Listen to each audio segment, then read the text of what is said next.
Итак, 5-й выпуск разбора отрядов. Я долго думал, чтобы вам такого показать, о чем можно поговорить, и планировал разобрать эффект леса копий, так как это, пожалуй, одна из самых неочевидных вещей в Conquer's Blade. Попутно сравнив фиольные и синие алебарды, так как оба отряда играются именно от этого эффекта и должны были стать его амбассадорами. Но перейдя к тесту, я открыл для себя и собираюсь открыть и для вас очень много интересной информации об этих отрядах. Вы на канале Лорда Говарда, поехали! Чтобы перейти к самому вкусному, сначала необходимо чекнуть базис по отрядам. Ну и сказать огромное спасибо спонсорам данного ролика, ники которых вы видите на экране, благодаря которым я тружусь на просторах ютуба. А поддержать канал монетой вы можете на моем бусте, ссылочка в описании. Давайте проведем анализ статов алебард в сравнении. Итак, на вашем экране вы можете наблюдать, что по статам фиольные алебарды лучше защищены, крепче по здоровью и у них слегка больше урона, хотя родное пробитие по основному типу немного меньше синих. Грубо говоря, единственное кардинальное отличие между ними в статах это то, что фиольные алебарды дороже по лидерству. Ну и их пороговые значения защиты еще худо-бедно можно трактатами довести до более-менее серьезных значений, что на синих, к примеру, будет пустой тратой трактатов. Поэтому большинство сказанной мной информации, за некоторым исключением, будет общей для этих двух отрядов. Если сравнивать с представителями своих эпох, алебарды как юниты по статам очень слабые, их сила будет заключаться в построении, что раскрою чуть позднее, но сначала скиллы. Да, у двух отрядов они одинаковые: натиск, что думаю не стоит представлений в описании, все мы с ним знакомы, и лес копий, что позволяет юнитам принять защитную стойку в указанном построении. Но у алебард, в отличие от любого другого отряда с подобными скиллами, урон зависит от вида построения. Начнем с их второго скилла. Для начала нужно понимать, как вообще работает лес копий у нормальных отрядов. Когда вы занимаете построение и приказываете отряду поднять копья, отряд продолжает бить с руки обычной тычкой, но она становится слабее за счет того, что часть ее урона отнимается и перетекает в периодический урон. Этот периодический урон действует с частотой, зависящей от расположения врага к древку. Понимаю, что на слух может быть сложновато, поэтому объясню на схеме. Например, ваш один юнит в отряде наносит врагу 1000 урона за удар в свободном движении. Когда он встает в лес копий, он будет наносить 800 урона с атаки, а 200 урона будет капать по врагу параллельно раз в секунду вне зависимости от скорости удара. Эти 200 урона и будут уроном от леса копий. При этом, чем ближе враг подходит к вашему юниту, тем реже этих 200 урона будут наноситься. Это очень грубое объяснение, там все намного сложнее, просто решил вас сильно не душить. Единственное, что вам еще нужно будет знать, что эти два разделения урона относятся к основному типу урона отряда и по раздельности будут резаться защиту врага. А работает ли лес копий алебард?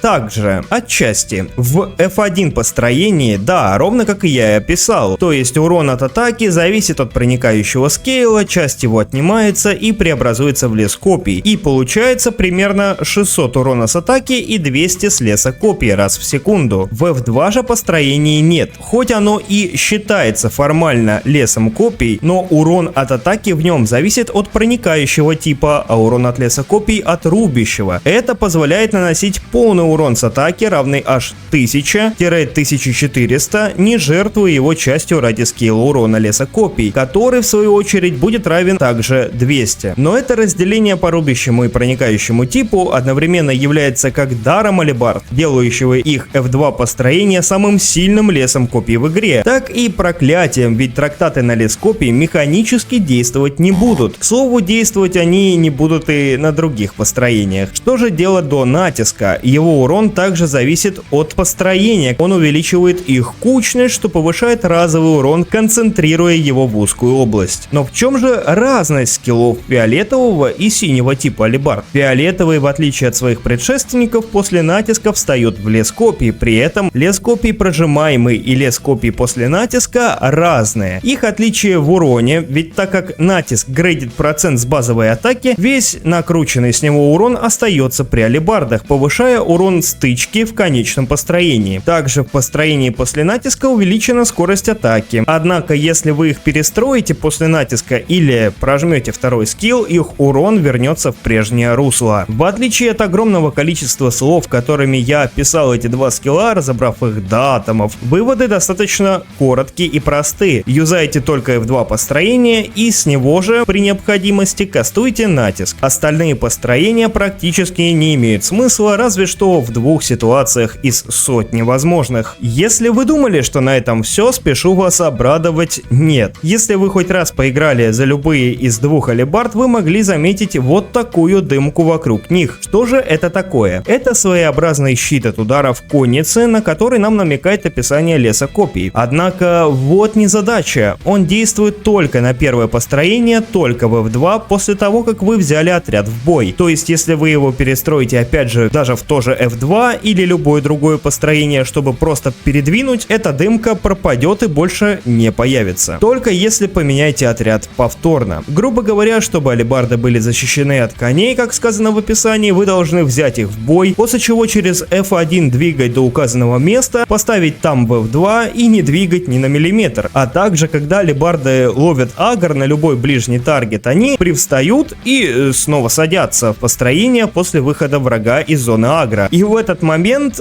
та дымка тоже сбрасывается. То есть на данный момент эта механика сломана и акцент на нее можно просто не делать, так как на практике создать такие условия сравнимо с невозможным. После всего сказанного давайте посмотрим на их ветки прокачки. Синие алебарды качаются вниз, но не до самого конца, так как по большей части используются при борьбе с пехотой в бункерах, и было бы лучше взять скилл на рубящий урон. Хотя если вы хотите все же использовать их с целью смешанного импакта и юзать по земле больше, чем на стенах, докачать до талого вниз будет тоже иметь смысл. Благо тесты показывают не сильное расхождение в импакте. Верхняя ветка нужна для апа натиска, но в таком сценарии ваш отряд будет буквально суицидником и на дистанции от него будет меньше прока. Отдельно же хочу выделить мастерство. Здесь есть два спорных момента. Увеличение урона проходит на каждую пятую атаку в построении, а не за каждый пятый урон от леса копий, как гласит описание. Также часто увеличение урона не всегда соответствует своей анимации, имеется в виду, когда юниты слегка подсвечиваются. Это не всегда значит, что урон увеличен. Второй момент связан с тем, что многие думают, мол, хил с последнего перка не работает. Нет, он работает, просто на дистанции 500 хп